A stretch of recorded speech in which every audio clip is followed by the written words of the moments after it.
Hello students, welcome to mission possible. आज हम maths में क्या पढ़ने वाले हैं? तो आज हम पढ़ने वाले हैं मैथ्स का 10th क्लास का chapter probability. This is the last chapter of your maths tables. Okay, so probability होता क्या है? जनरली मैंने ये कहा कि आज मैं दिल्ली जाऊंगी, क्या पता मैं किसी वजह से ना जा पाऊँ, मेरे क्या चांसेस है कि मैं जाऊंगी। दिस ईयर कोविड की वजह से हमारे एग्जाम्स में काफ़ी ये रहा है कि वो एग्ज़ाम हमारे होंगे या नहीं होंगे, यानी एक तरीके की संभावना आ जाती है किसी काम के होने की या ना होने की। ठीक है, जैसे आज बारिश होगी, मतलब श्योर है, तो श्योर इवेंट हमेशा 1 रहता है। तो प्रोबेबिलिटी को पढ़ने से पहले कुछ मेन पॉइंट्स होते हैं जो आपको ध्यान रखने हैं।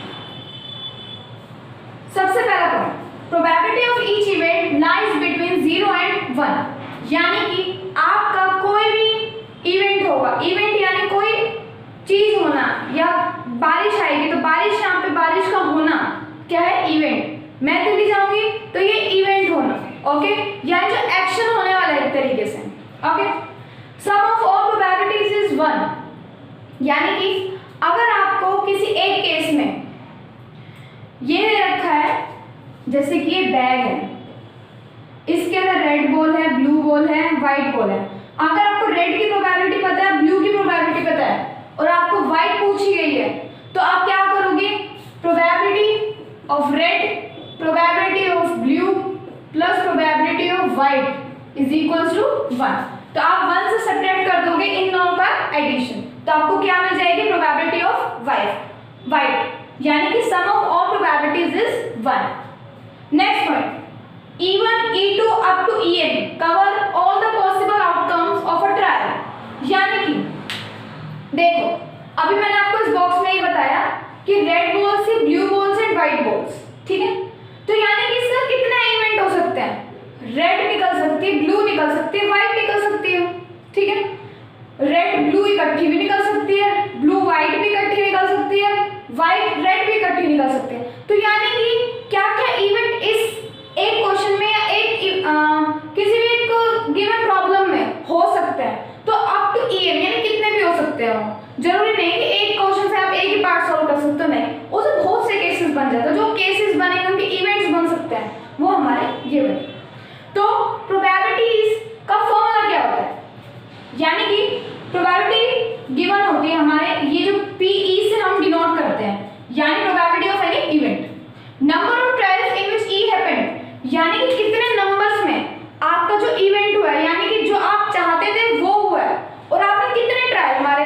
फॉर एग्जांपल, एक बैट्समैन को मतलब 10 बॉल्स दी गई, ठीक है, 10 बार बॉलिंग हुई, लेकिन उसने 6 टाइम्स उसने सिक्सर मारा, ठीक है, बट उसने 4 ट्रायल्स में तो नहीं मार पाया। तो यानी कि टोटल नंबर ऑफ ट्रायल्स तो कितने थे? 10, और कितने ट्रायल्स में उसने सिक्सर मारा? 6 ट्रायल्स में। यानी कि number of trials in which he happened, यानी कितने में आपने, आप जो इवेंट आप चाहते हैं, जिसकी प्रोबेबिलिटी निकालना चाहते हैं, वो कितने बारों में हुई है? वो 6 बार। तो यही हमारे, यानी कि इन शॉर्ट हम ये कह सकते हैं कि आपका कितने में आपका इवेंट हुआ है बाय टोटल नंबर ऑफ जो भी गिवन हो गए, ट्रायल्स हैं या नंबर ऑफ बॉल्स हो गई, जो भी। ठीक है, just a second, let me pause. देखिए, अब नेक्स्ट पॉइंट हमारा आता है probability of an event plus probability of not happening of an event always equals to 1। ऐसा क्यों? ये एक इंपॉर्टेंट इक्वेशन है आपके सिलेबस के लिए, 1 मार्क्स में से क्वेश्चन इसमें से पूछा जा सकता है। यानी कि मैंने माना इवेंट को कि बारिश होना, बारिश होएगी और बारिश नहीं होएगी, दोनों की प्रोबेबिलिटी का सम इक्वल्स टू में आता है।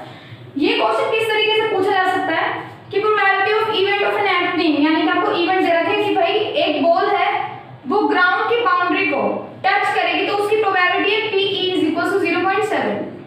ठीक है, find the probability that ball will not hit that boundary, यानी कि आपको P of E not find करना है। तो इन दोनों का सम क्या होता है? 1, तो 1 - 0.7 इज इक्वल टू 0.3। यानी कि P of E not is equal to 0.3। ठीक है, समझ में आया? देखिए अब नेक्स्ट मेन कॉन्सेप्ट आपका इसके बाद आता है, ये मैं आपको मेन कॉन्सेप्ट बता रही हूँ ताकि आप आगे के क्वेश्चंस जो है वो इजीली सॉल्व कर सकें। ठीक है, तो मेन आपकी प्रोबेबिलिटी के अंदर सबसे ज्यादा बच्चे जो कंफ्यूज होते हैं वो होते हैं एटलीस्ट एंड एट मोस्ट। ठीक है, तो सबसे पहले हम जानेंगे कि एटलीस्ट क्या होता है। आपने अपनी मम्मी को कहा कि मम्मी मुझे कुछ लेके आना है, लाइक समथिंग लाइक कूलर की मोटर लगा दो। ठीक है, कूलर की मोटर लेके आनी, तो उन्होंने कहा कि मम्मी कम से कम 120 रुपए की तो आ ही जाएगी, मतलब एटलीस्ट 120 रुपीज की आ जाएगी, यानी कम से कम। ठीक है, यानी कि उसका रेट 120 से ज्यादा हो सकता है, इससे कम नहीं हो सकता। ये बात इतनी क्लियर? यानी कि कभी भी प्रोबेबिलिटी के अंदर एटलीस्ट लिखा आ जाए, एटलीस्ट की तरह लिखा जाए कि एटलीस्ट 2 हेड्स, या कोई भी आपसे इवेंट पूछ रखा है तो आप मिनिमम जितना भी पूछे, यानी एटलीस्ट 2 हेड्स पूछा किसी प्रोबेबिलिटी में, तो आप 2 से ही शुरू करोगे और आगे मल्टीपल चलोगे। 3 बार हेड दे रखे हैं, 4 बार हेड्स दे रखे हैं किसी कॉइन के केस में। ठीक है, या फिर ये पूछे एटलीस्ट 2 डिजिट नंबर, तो आप मिनिमम 2 से चलते हुए 3, 4, 5 जितना भी आपकी टेबल में गिवन है आप उतना करेंगे। ठीक है, ये था एटलीस्ट 2 का कॉन्सेप्ट, यानी एटलीस्ट का कॉन्सेप्ट यानी मिनिमम से लेकर आपको मैक्सिमम की तरफ जाना है। मिनिमम वैल्यू जहां से आपसे पूछा है कि एटलीस्ट 2, एटलीस्ट 3, एटलीस्ट क्या पूछा है उसके अंदर, उस वैल्यू से टू मैक्सिमम। ठीक है, एट मोस्ट क्या होता है? ज्यादा से ज्यादा, यानी कि आप किसी ट्रिप पे जा रहे हो, आप कह रहे हो पापा ज्यादा से ज्यादा 10,000 का खर्चा आ जाएगा, कुल मिला के रहना, खाना पीना, शॉपिंग, जो भी एक्स्ट्रा जितना लगा सकते 10,000 का खर्चा आ जाएगा। तो यानी कि 10,000 अगर आप उन्होंने आपको दिए तो यानी 10,000 से ऊपर वो नहीं देने वाले कि आपको ज्यादा से ज्यादा इतना आ रहा है, तो यानी कि इससे कम में आपका काम चल जाएगा, हो सकता है आपके पैसे भी बच जाए। तो इसका मतलब क्या हुआ? Maximum value to minimum. हो सकता है भी आपको ये कॉन्सेप्ट क्लियर ना हो, लेकिन अगर मैं आपको 1-2 क्वेश्चन इसके कराऊंगी तो आपको क्लियर हो जाएगा। यानी कि एटमोस्ट वाले के अंदर जब हम प्रोबेबिलिटी के केसेस लेते हैं, जो चीज एटमोस्ट से पूछी गई है उसके पहले के, यानी उसके पहले के जितने भी केसेस होते हैं वो हम लेते हैं। एटलीस्ट के अंदर मिनिमम वैल्यू जो आपसे पूछेगी, एटलीस्ट 2 हेड्स, एटलीस्ट जो भी केस है, उससे मैक्सिमम आगे जो आपके टेबल के केसेस बन रहे हैं वो आपके लिए जाएंगे। ठीक है, एटलीस्ट में मिनिमम वैल्यू से ज्यादा, एटमोस्ट में मैक्सिमम वैल्यू से कम। आई होप यहां तक आप लोगों को क्लियर होगा। कोई दिक्कत परेशानी? देखिए अब जो हमने मेन पॉइंट्स पढ़े हैं उसी पे बेस्ड एक क्वेश्चन है, आप इनको पढ़ के देखिए। A survey is conducted to know the opinion of 200 students about the subject science. एक जो सर्वे था 200 स्टूडेंट्स का, अब ये ध्यान रखिए यहाँ टोटल नंबर ऑफ स्टूडेंट्स कितने हैं? 200 स्टूडेंट्स का ओपिनियन नोटिस किया गया सब्जेक्ट के बारे में, साइंस के बारे में, कि कितने बच्चे उसको लाइक करते हैं और कितने बच्चे डिसलाइक करते हैं। ठीक है, तो यानी कि प्रोबेबिलिटी फाइंड करनी कितने कि क्या प्रोबेबिलिटी रही होगी उस सब्जेक्ट को लाइक की जाने की। ठीक है, तो यानी कि प्रोबेबिलिटी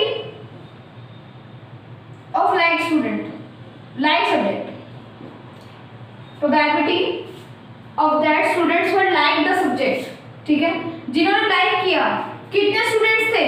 135। और कितने टोटल स्टूडेंट्स थे? 200।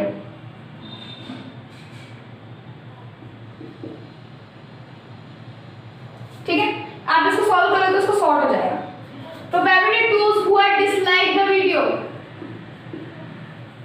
देखो अब ये पार्ट आप 2 तरीके से सॉल्व कर सकते हैं। पहला पार्ट सीधा कि डिसलाइक करने वाले कितने स्टूडेंट थे? 65 और टोटल स्टूडेंट्स 200। Got it?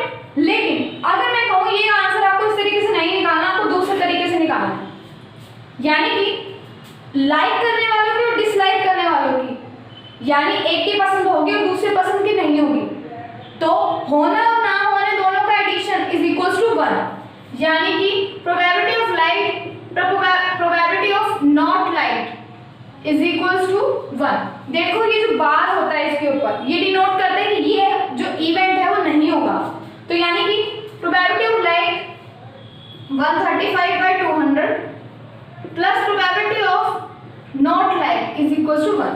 आपको probability of not light find करना है, ठीक है, यानी कि probability of not light is equal to 1 minus 135/200, 200 minus 135/200, so this will be equal to 65/200, right. यानी कि आप चाहे ऐसे निकालिए चाहे ऐसे निकालिए, दोनों की सेम होगी। लेकिन इन केस अगर आपको डिसलाइक की प्रोबेबिलिटी जो गिवन नहीं होती, तो आप इस फॉर्मूले से डायरेक्ट ये क्वेश्चन जो ये आंसर है या प्रोबेबिलिटी है वो फाइंड कर सकते हैं, ठीक है। अब हम नेक्स्ट इसके बारे में बात करेंगे कॉइन कॉन्सेप्ट के बारे में। देखिए अब हमारा नेक्स्ट कॉन्सेप्ट आता है प्रोबेबिलिटी के अंदर मेन आपके कार्ड्स के केस आते हैं, कॉइन्स के केस आते हैं, ठीक है, और डाइस का case. Coin, dice and cards ये सबसे इंपॉर्टेंट है, बाकी नॉर्मल क्वेश्चन तो इजीली सॉल्व हो जाते हैं, ठीक है। तो आज हम पढ़ने वाले हैं कॉइन्स के बारे में कि कॉइन्स के कॉन्सेप्ट को हम कैसे सॉल्व कर सकते हैं प्रोबेबिलिटी के अंदर। मोस्टली जो बच्चों में प्रॉब्लम देखी जाती है वो होती है को केसेस बनाने की दिक्कत। तो आज मैं आपको मोस्ट इजीएस्ट वे बताने वाली हूँ किस तरह आप केसेस बना सकते हैं, ठीक। तो सबसे पहले कॉइन्स का एक फॉर्मूला जो आपको ध्यान रखना है वो है 2n। This will show the number of cases कि आपके कितने कॉइन्स टॉस करने पे कितने केसेस बनेंगे, where n is the number of coins, ठीक है। अब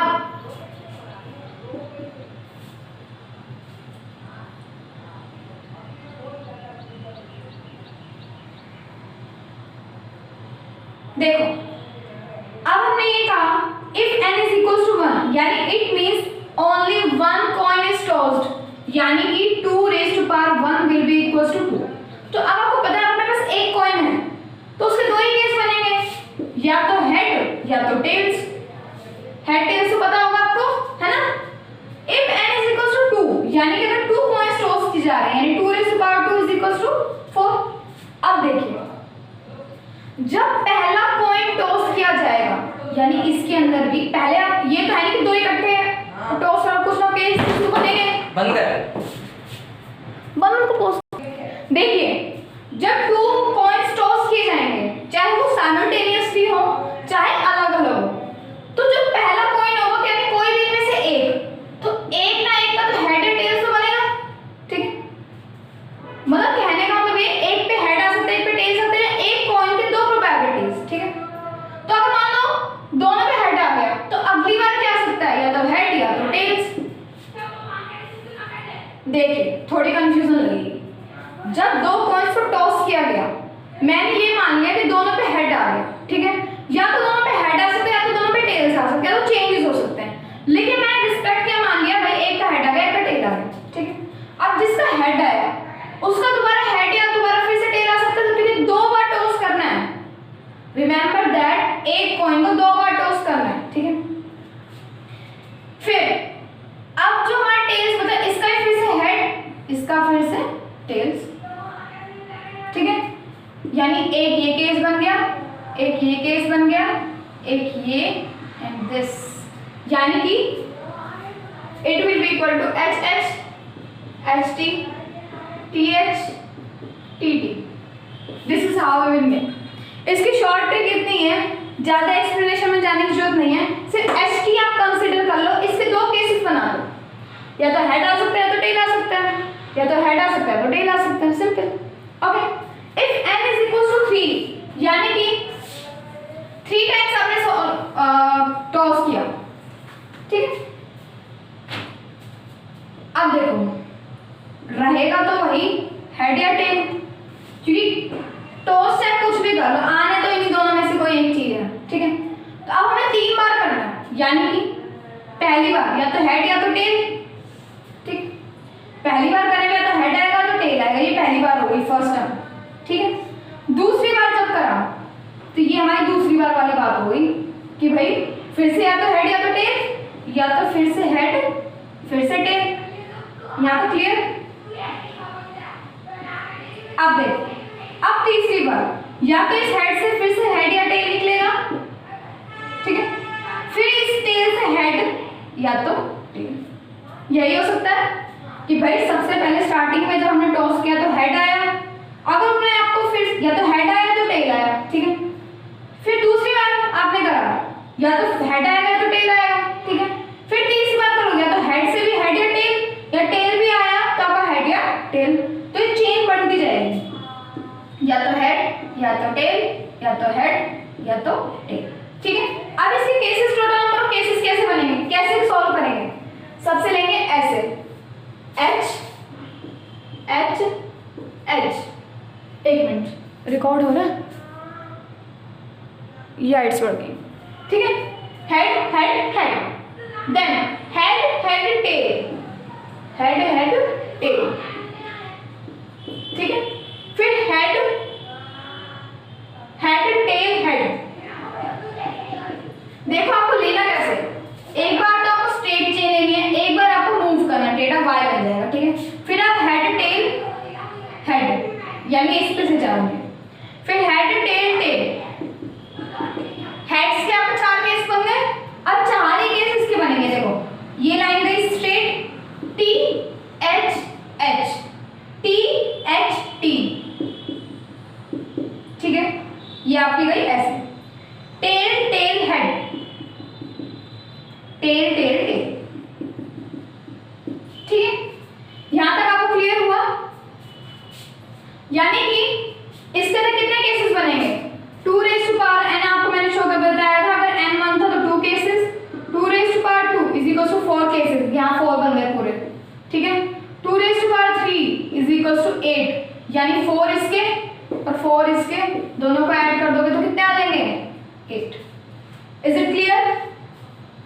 अब देखिए मैं केसेस यहीं पे बनाए छोड़ रही हूँ, एक क्वेश्चन मैं आपको अभी इसका दिखाती हूँ एग्जाम्पल, ठीक है।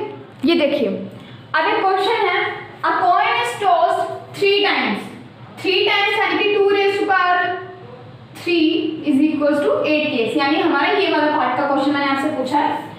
तो पहली प्रोबेबिलिटी आपसे पूछे, find the probability of getting at least 2 heads. अब बात क्या आती है, एटलीस्ट मैंने आपको कहा था कि मिनिमम पहले आपको इसी से ही चलना शुरू करना है, यानी कि 2 हेड्स, मिनिमम 2 हेड्स किसमें, यानी कि आप में 2 हेड हो सकते हैं या तो 3 हेड हो सकते हैं। देखिए इसको सॉल्व करने का तरीका क्या है, या तो आपके पास कोई भी हेड नहीं होगा यानी 0, या तो 1 हेड होगा, या तो 2 हेड होंगे, या तो 3 हेड होंगे, ठीक है। तो उन्होंने कहा एटलीस्ट 2 हेड्स, यानी एटलीस्ट यानी कम से कम ये यानी मिनिमम वैल्यू, और आपको जाना है मैक्सिमम तक, यानी 2 और 3 वाले केसेस आपको लेने हैं जिसके अंदर या तो 2 हेड होंगे या तो 3 हेड होंगे, ठीक है। एक केस मेरा ये हो गया 3 हेड, 2 हेड, 2 हेड, 1 टेल, ये हम नहीं ले सकते, सॉरी 1 हेड नहीं ले सकते, ये लेंगे 1 हेड, नो 1 हेड नहीं बिल्कुल भी। तो कितने हुए केसेस, 1 2 3 4, यानी कि 4/8 is equal to 1/2। Okay, is it clear? At most 2 tails. देखो बात इसकी भी इतनी है, कैसे, या तो बिल्कुल ही कोई टेल नहीं होगा, या तो कोई टेल नहीं होगा, या तो 1 टेल होगा, या तो 2 होंगे, या तो 3 होंगे। अब इसने कहा है कि एट मोस्ट 2 टेल्स, यानी ज्यादा से ज्यादा ही आपको 3 चाहिए, सॉरी 2 चाहिए। तो 2 से पहले कितने केस, या तो बिल्कुल भी नहीं होगा, या तो 1 टेल होगा, या तो 2 टेल होंगे। तो यानी आपको मैक्सिमम यहाँ तक ही आपको केसेस लेने हैं, 0 1 और 2। अब आपको नोटिस क्या करना है इसमें कि 0 वाला टेल, यानी जिसमें 0 टेल ना हो, मैंने कोई भी टेल ना हो, तो उसका मतलब क्या है कि हेड लेंगे हम, ठीक है।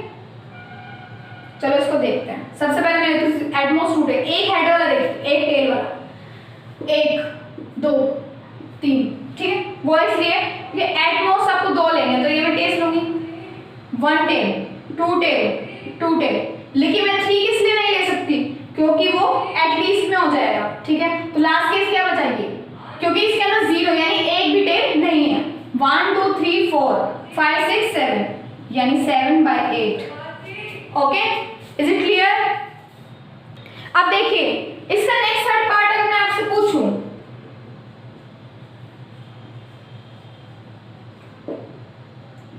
Exactly one tell. अब देखिए कॉन्सेप्ट तीन होते हैं, at least, at most and exactly. Exactly one tail यानी वन का मतलब वन, ठीक है। यानी वन टेल किसमें है, एक टेल इसमें है, एक टेल इसमें है और एक टेल इसमें, यानी 3/8। देखिए exactly one tail and one tail, और किसी में भी नहीं है, ठीक है। आई होप यहां तक आप लोगों को क्लियर होगा। तो आज का सेशन हम यहीं पे खत्म करते हैं।